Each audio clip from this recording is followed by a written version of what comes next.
आज की इस वीडियो में हम बात करने वाले हैं कि आप सबसे फास्टेस्ट वे में बैकफॉल कैसे सीख सकते हैं।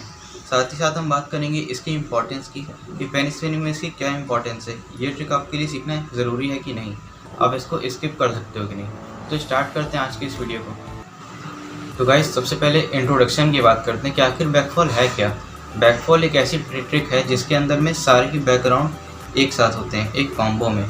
कुछ इस तरीके से एक एक करके सारे बैकग्राउंड्स होते हैं कॉम्बो में, जिसको कि बैकफॉल कहा जाता है। अब इसका बैकफॉल नाम क्यों? क्योंकि सबसे पहले बैक का मतलब होता है बैक साइड। तो जब भी इस ट्रिक को कोई परफॉर्म करता है तो दिखने में ऐसा लगता है कि पेन धीरे धीरे गिरता जा रहा है नीचे के साइड, यानी कि वो फॉल मोशन दिखाई देता है कि पेन स्पिन होते होते नीचे गिर रहा है। तो उसी मोशन को देखकर और जिस पोजीशन में इसको किया जाता है उस चीज़ को देखकर इसका नाम बैकफॉल पड़ा है। और जब आप फ्रंट से देखोगे तो सबसे परफेक्ट रिव्यू अगर इस ट्रिक का कहीं से आता है तो वो फ्रंट से आता है। तो इसलिए ज़्यादातर लोग इस ट्रिक को करते हैं तो वो कैमरा एंगल अपना फ्रंट का ही रखते हैं। तो अब बात कर लेते हैं इसके ट्यूटोरियल की। तो सबसे पहले बात कर लेते हैं कि पेन मोड आपका कैसा होना चाहिए। तो बहुत से लोग इसमें कंफ्यूज होते हैं कि एक बैकफॉल के लिए कैसा पेन मोड चाहिए, उसमें क्या चीज़ें होनी चाहिए। देखिए, एक चीज़ तो सब में सेम है कि हर ट्रिक के लिए पेन मोड बैलेंस होना चाहिए। और ज़्यादातर अगर आप फैक्ट्री मोड्स को यूज़ करते हो या जो मेन मोड्स अब तक बने हुए हैं स्पिनर्स के द्वारा, जैसे फ्लाइंग पांडा, वाटरफॉल, तो ये सब की बात अलग है, ये सब पहले से बैलेंस्ड होते हैं। अब बात आती है आपके चूज़ करने की। तो जब भी पेन मोड चूज़ करना तो हमेशा उसकी ब्रेथ देखकर चूज़ करना। पेन कितना लंबा है ये डिपेंड नहीं करता है, मेन डिपेंड करता है कि उसकी ब्रेथ कैसी है। क्योंकि पेन जितना मोटा होगा या जितना पतला होगा उसके अकॉर्डिंग ही आपकी ग्रिप बनेगी, उसके अकॉर्डिंग आप बैकफॉल करोगे। अगर आपका पेन मोटा है तो आपको ओपनिंग कम रखनी पड़ेगी, और अगर पेन पतला है तो वहीं उस केस में आपको ओपनिंग ज़्यादा रखनी पड़ेगी। बस ज़्यादा कुछ डिफरेंस होता नहीं है। आप दोनों ही तरीक़ों के पेन मोड से बैकफॉल को सीख सकते हो। मेन डिपेंड करता है कि उसकी ब्रेथ कैसी है। तो आपको जैसा ठीक लगे आप वैसा पेन मोड चूज़ करो। आपको मोटा पसंद है स्पिन करने के लिए तो आप उसको चूज़ करो, या तो किसी पतले मोड को चूज़ करो। सारे ही कंफर्टेबल इस ट्रिक के लिए। तो गाइस, फाइनली हम बात करते हैं इस ट्रिक को कैसे आप सीख सकते हो। तो आपको बहुत सारे यूट्यूबर्स के अलग अलग तरीके मिलेंगे, क्योंकि देखो हर यूट्यूबर एक स्पिनर है, सबकी अलग अलग आइडियोलॉजी, सब अपने अपने माइंडसेट के हिसाब से आपको ट्यूटोरियल देंगे कि आपको इस तरीके से सीखना है, उस तरीके से।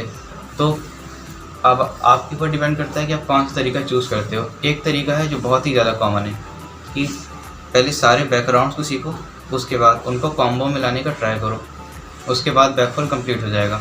जिसमें कि कुछ इस तरीके से बोलते हैं कि पहले एक इंडेक्स बैक करो, फिर उसको लिंक करो मिडिल बैक के साथ, फिर रिंग बैक के साथ, ऐसा सब बताते हैं। सेकेंड मेथड होता है कि आपको एक भी बैकग्राउंड ना आता हो और फिर डायरेक्टली आप स्टार्ट करो।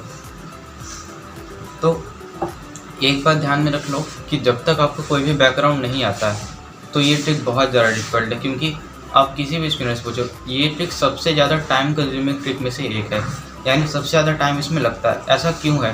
क्योंकि बैक पावर, जब भी हम लोग स्पिनिंग सीखते हैं तो ज़्यादातर ट्रिक्स आगे की साइड से होती हैं, यानी इस तरफ से। बैक साइड से बहुत कम ट्रिक्स होती हैं, इसीलिए बैक पावर नए नए स्पिनर्स की वीक होती है। तो इसीलिए जब स्टार्टिंग में लोग सीखते हैं बैकफॉल को तो वो बहुत ज़्यादा टाइम कंज्यूमिंग ट्रिक बन जाती है। लेकिन वही अगर आप जितने भी बैकग्राउंड्स आपके उसको अच्छे से प्रैक्टिस करते रहोगे तो ये ट्रिक आपके हाथ पर बैठ जाएगी और फिर ये ईजी हो जाएगा आपके सीखने के लिए। तो ये इस बात को समझो कि अगर सारे बैकग्राउंड को सीखोगे तो ये ज़्यादा टाइम कंज्यूमिंग ट्रिक नहीं रहेगी। बाकी आपकी मर्ज़ी, आपको क्या सीखना है। तो सबसे पहले हर एक बैकग्राउंड को सीख लो और सपोर्ट देना छोड़ो। बहुत से लोग इस तरीके से बैकग्राउंड करते हैं, यहाँ देख लो ध्यान से, इस तरीके से थंब का सपोर्ट लेते हैं और फिर करते हैं बैकग्राउंड।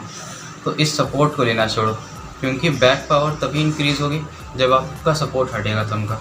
जब तक आप थंब का सपोर्ट लेके करते रहोगे ना इंडेक्स बैक को, तब तक आपका बैक पावर इंक्रीज़ नहीं होगा। कुछ इस तरीके से अपने थंब को दूर रखो और फिर बैकग्राउंड करो। ठीक है, इस तरीके से बैकग्राउंड किया जाता है।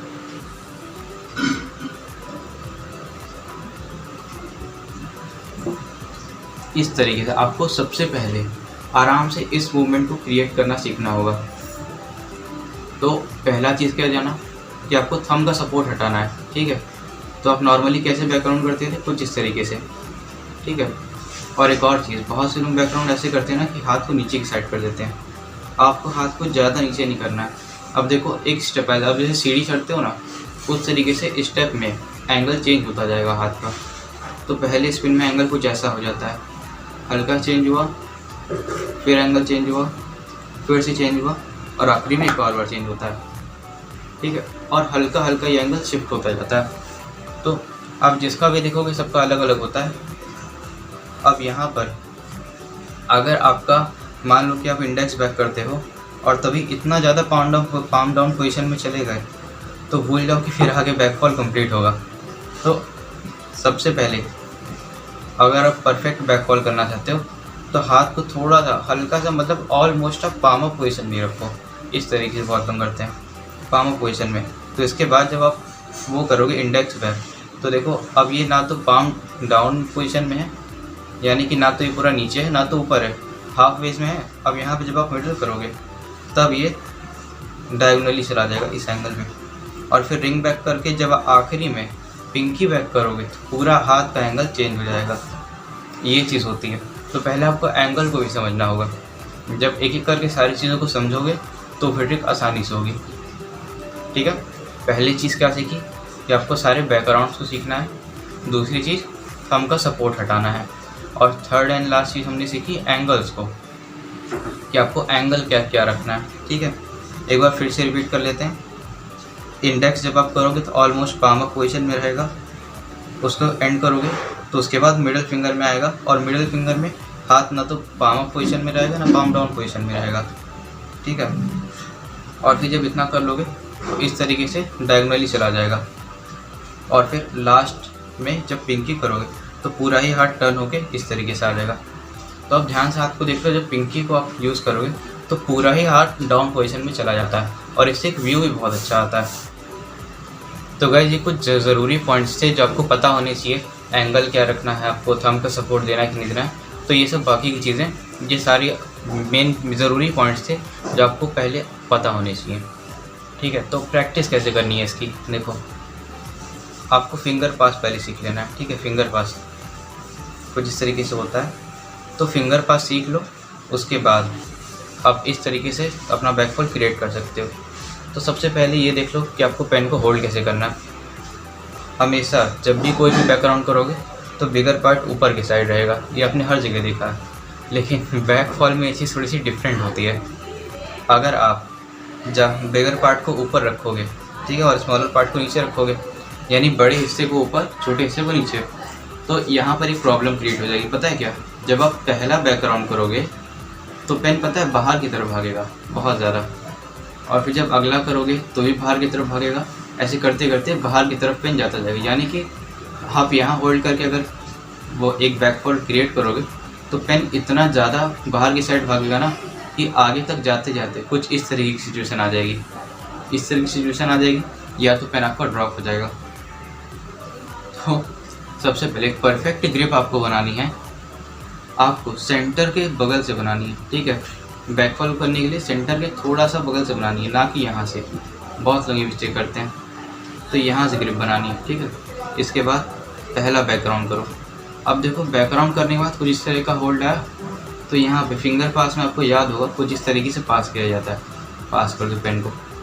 अब फिर इसी तरीके से ट्राई करो दूसरा बैकग्राउंड करने का, ठीक। फिर से एक इंडेक्स बैक करो। फिर अब यहाँ पर देखो इंडेक्स बैक के बाद ऐसे ही पास करो, पास करके अगला बैकग्राउंड। तो अब यहाँ पर देखो, जब भी आप अपनी पिंकी फिंगर को ऊपर उठाओगे तो यहाँ पर ऐसे ग्रिप बन गई, तो आप रिंग बैक कर लो, ठीक है। यहाँ पर रिंग बैक कर लो, तो आखिरी में आपको पिंकी फिंगर से होल्ड करना और फिर करना, ठीक।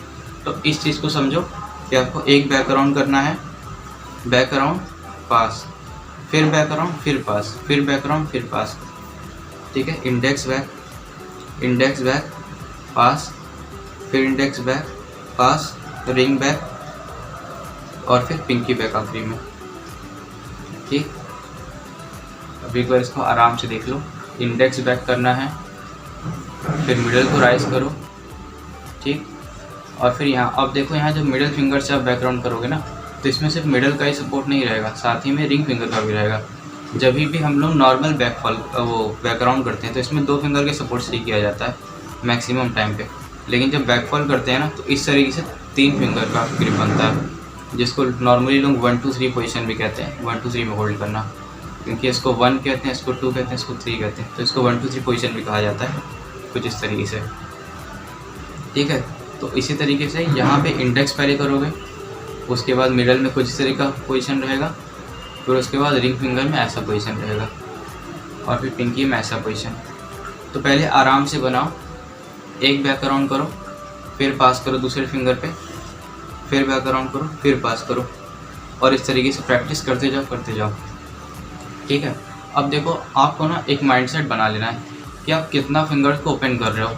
जितना फिंगर को खोल लो, जैसे आपने एक बार में इतना खोला फिंगर को, तो अगली बार भी उतना ही खोलो, ना कि आप कम कर दो।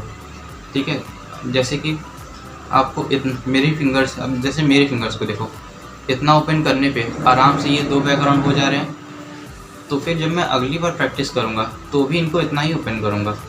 अगर गड़बड़ होगी तो आगे का आपका बिगड़ जाएगा। ठीक है, और अगर सही तरीके से प्रैक्टिस करोगे तो आपका बन जाएगा पूरा बैकफॉल। तो गाइस ये था आज का बैकफॉल का ट्यूटोरियल। अगर आपको पसंद आया तो वीडियो को लाइक ज़रूर करना, चैनल को सब्सक्राइब करना, और अगर आपको सारे बैकग्राउंड्स के ट्यूटोरियल चाहिए या बैक 1.5 के, तो नीचे कमेंट बॉक्स में ज़रूर बताना। बाय बाय, मिलेंगे अगली वीडियो में।